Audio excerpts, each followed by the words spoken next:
Hi there! In this video, I'll give you a quick guide on how you can fix this issue, which is something went wrong. Please try again later on Roblox.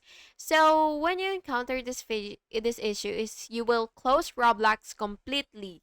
Then you will restart your device and then you will check your Roblox server status, which you can actually do on status.roblox.com. So just go ahead and click that, and then there you will see your status basically.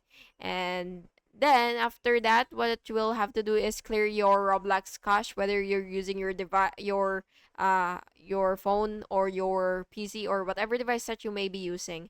And then after that, you will update your Roblox to the latest version so that you will be able to make sure. And then try logging again if that still won't work. And if this error persists, you could just reinstall Roblox anytime or contact support. And yeah, by the way, this error it usually occurs due to server issues, network problems, or outdated apps. And yeah, that's basically just it.